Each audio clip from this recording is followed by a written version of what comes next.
Outward station, come on!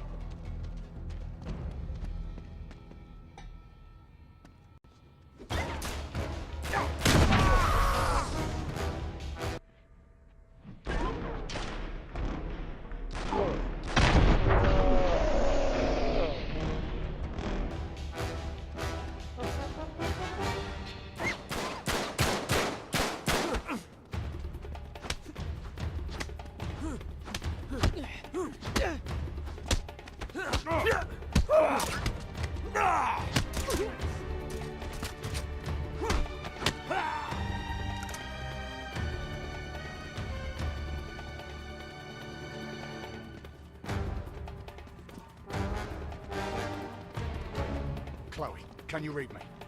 We're coming out the Old North Outward Station. There's no time for this,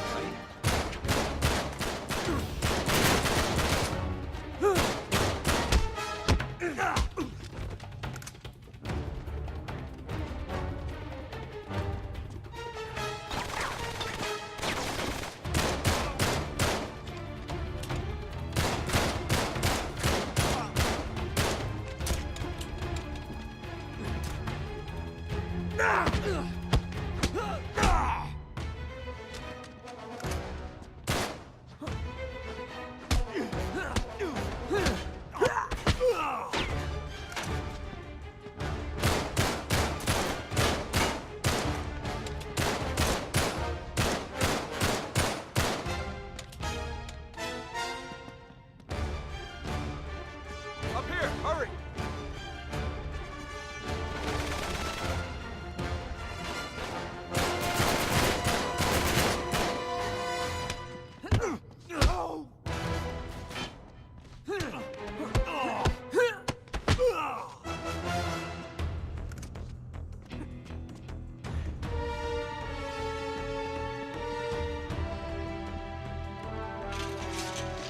Back up, back up!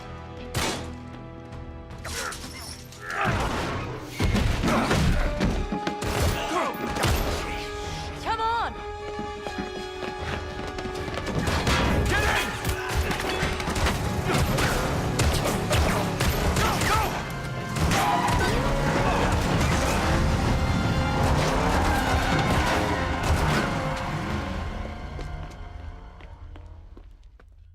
So then the guy says, well, you better tickle mine too, because now I gotta catch the goddamn thing.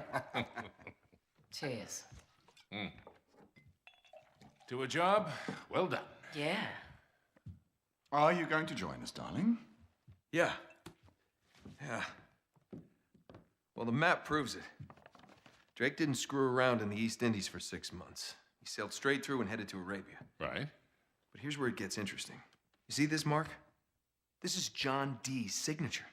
Who the hell's John D? John Dee, one of Queen Elizabeth's closest advisors. Everybody knows that. Yeah, he was a great mathematician and navigator. Okay, way ahead of his time. He's probably the one who invented that. Seriously into the occult. I mean, in like a really creepy dark Yeah, see, way. he signed all his letters to the Queen with this symbol, meaning he was her eyes. The original 007, you see, look, 007. Not really that relevant. So it was John Dee who sent Drake to Arabia. Yeah, it looks that way. Dee and Elizabeth. And Walsingham. Great, but what for? Well, that's the million-dollar question, isn't it? And this is where T.E. Lawrence comes in. See, before Lawrence became Lawrence of Arabia, Great film. he was an archaeologist. And even when he was just a kid, he was obsessed with history, everything to do with knights and the Crusades. And he traveled all over, documenting every Crusader site he could find. It's all in here. All right, you've lost kid. What the hell has this got to do with Drake? I'm getting to that. See, after the war, Lawrence said that if he were ever to go back to Arabia, it would be to search for this place he called the Atlantis of the Sands. Now, the legend crops up over and over again under different names. Ubar, Aram of the Pillars, the City of Brass. But the story is always the same. Oh, city of immeasurable wealth, destroyed by God for its arrogance, swallowed forever in the sands of the Rubel Khali Desert. Right here. Well, I like the immeasurable wealth part anyway. And you think this is what Elizabeth and Dee sent Drake after? Oh, yeah. And more importantly, it's what Marlowe is after. So, wait, if Drake was on a mission from the Queen to find this place, why all the secrecy? I mean, it looks like he went to a lot of trouble to hide whatever he found even from Her Majesty. I don't know. Oh, I'm sorry. What was that? No, hang on a second. Because if you recall, the last time we went halfway around the world searching for a lost city, things got more than a little dicey. Yeah, but this time we have the upper hand. I mean, look, Drake only had half the clues. Lawrence only had half. We have both. And Marlowe has nothing. Small problem. The Rubel Kali Desert, 600 miles across. The Bedouin go around the damn thing. And even if we knew where it was, which we don't, we would die trying to find Just it. hold on. You see these symbols here? Yeah? Looks like Sabaean Sabaean script. script.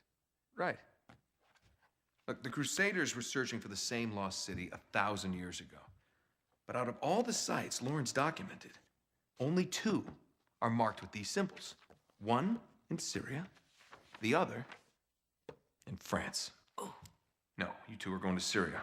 We're heading to France. Look, we track down these clues. We find Lawrence's lost city. I'm sure of it. Well, and then what? How are we going to get across 600 miles of impassable wasteland? It's in the middle of the desert. So technically, it'd be about 300 miles. Ah. Look, I don't know. We'll figure it out. We burn that bridge when we get to it, eh? Exactly. What do you say? What the hell? Let's do it.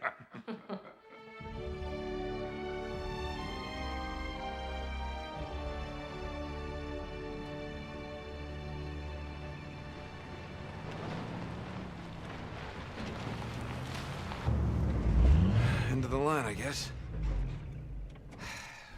Don't.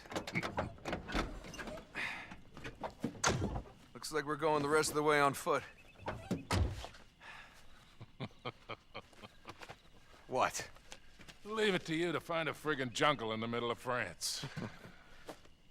Well, we're definitely headed in the right direction. Chateau should be this way. Not too far. Come on.